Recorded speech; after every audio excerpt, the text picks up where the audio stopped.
Hi, Todd Martin here with The Walking Code. In this video, I'm going to describe how to walk in heels if you absolutely have to.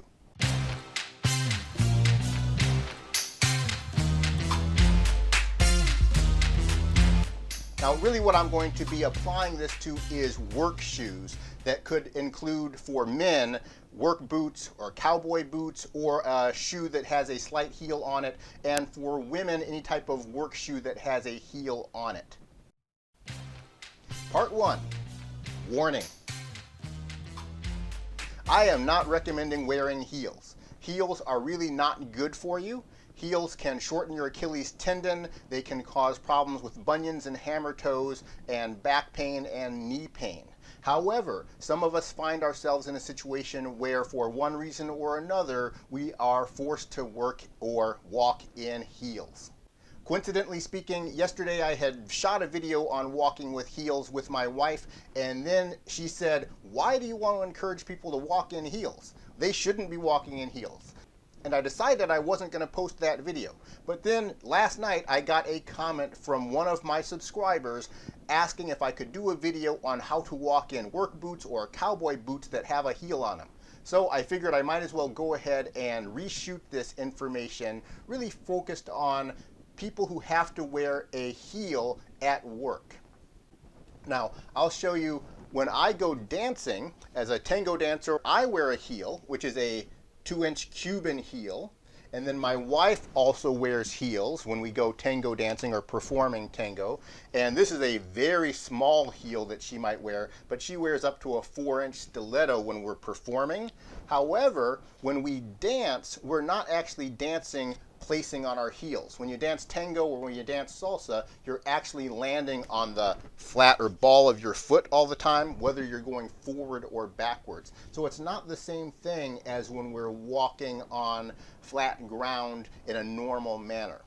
When we're walking on flat ground in a normal manner, we're placing on the heel. And if you've got a big stiletto like this, that can present a lot of problems. And you really do have to switch the way you walk in order to walk in a heel, even if it's as small as this 2-inch Cuban heel.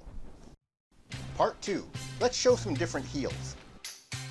Obviously, women have a lot more types of heels that they wear than men do, and I'm going to show you some of those right now. I already showed you this stiletto heel, which is on a very small base. So this is probably the hardest type of heel to walk on for women because there's not a lot of surface area under here. And some stilettos are going to be a lot longer, up to 4 inches on this with a very small base, and you really can't place any significant weight on it.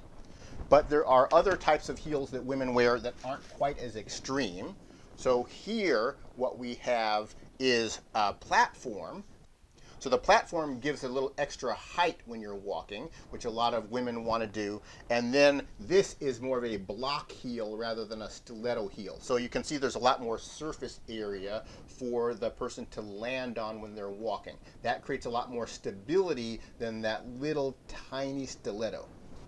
Now, another type of shoe that a woman might wear is a wedge. And a wedge has one solid block going all the way through. And the wedge could have either a minimal elevation of the heel or it could have a lot of elevation of the heel. Now, this one has a moderate elevation of the heel, so your ankle would be plantar flexed about that much while walking in it. So it's like similar to walking in a moderate sized heel. But it also has a platform underneath it that raises the height further, and it also has this full formed area under the shoe. That's the wedge. So you have a lot more surface area than even just the block that was under the block heel. So in the wedge, the whole surface area, the bottom of the shoe, is covered and available for striking the ground and rolling through the step. So the wedge would be the closest to walking in a regular shoe. And the lower the actual heel part of the wedge is, the closer that's going to approximate walking in a regular shoe. The higher this arch slope is, the more it's going to approximate walking in a heel, like a block heel. When women are learning how to walk in heels, if they have to, it's probably better to start with a wedge like this and with a lower arch in it, and then gradually move up towards a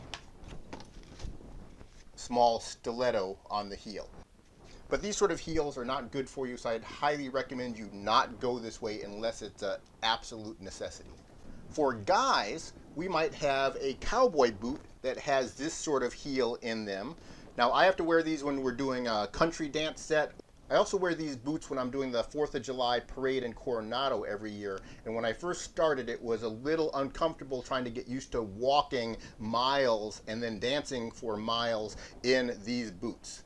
But using the technique I'm going to show you today, you can walk relatively comfortably in these. Part 3, posture. If you're going to walk in heels, you must have perfect posture. If your posture is deviated in any way, like you slouch or you have an anterior pelvic tilt, all of that is going to be amplified by the heels that you're wearing, and the extra stresses that are going to go into your feet and your knees and your back are just going to be exacerbated by the improper posture that you already have. So I would implore you, if your posture's not perfect, don't even try walking in heels for any reason. If you do have great posture and you're wearing heels, just keep these tips in mind. You have to be completely vertical with the spine. Your pelvis should be completely neutral, so tucked in, level with the spine, so it should not be tilted forward or tilted back. That would be an anterior pelvic tilt, which is tilted forward, or a posterior pelvic tilt, tilted backwards. Part 4, body movement. When we're using heels, we have to walk differently than we do in regular shoes. When we're walking in regular shoes, after we've changed weight to the standing leg, then we initiate the swing through right when the rear toe leaves the ground. And generally speaking, the leg is going to extend behind you as you take the step, and then you land in a relative V shape with your legs. When we are walking in heels, we have to walk in 3 separate phases where we are going to actually change weight, and then we're going to shift to a balanced position on the standing leg without instantly moving forward. From that balanced position, then we're going to do a little rotation of the torso that's going to bring the heel down in a controlled fashion, and from that position we're then going to change weight again, then move to the single leg balance position, and then rotate the torso to bring the heel down in a controlled fashion.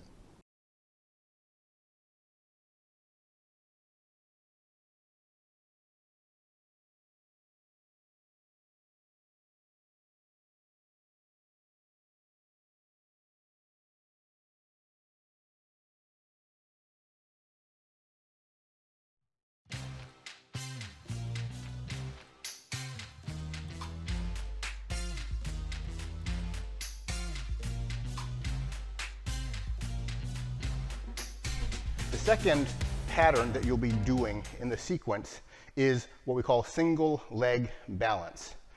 We're going to begin by shifting the weight from the previous sequence and move to single leg balance, tucking and rooting on my left leg, keeping the spine vertical, keeping the pelvis tucked. This is going to help strengthen those balancing muscles of your hip. My right leg is going to be extended out in front of me when I'm shifting weight going forward. The higher your heel is, the more you're going to land in a heel flat position. So instead of landing on the heel and then rolling, you're going to land with the heel and the flat almost at the same time. When we watch this clip of my wife walking, you can see that the heel hits the ground a fraction of a second before the flat of the foot hits the ground. When we're walking with a small heel, like I would with the 2-inch Cuban heel, you'll see that the landing is going to be on the heel and then roll, and there's a little bit more of that heel initial contact before the forefoot lowers than there is when you're walking with a very steep heel, because I don't have a lot of slope in my foot when I'm walking in this shoe, so I can place on the heel and then lower. When your foot is up here in a very high heel, it's almost impossible to land backwards on the heel like this and then roll. So they land almost at the same time. Click the like button and share this video. Subscribe to the channel and click on the bell so you can get notifications of my future videos. Thanks for watching.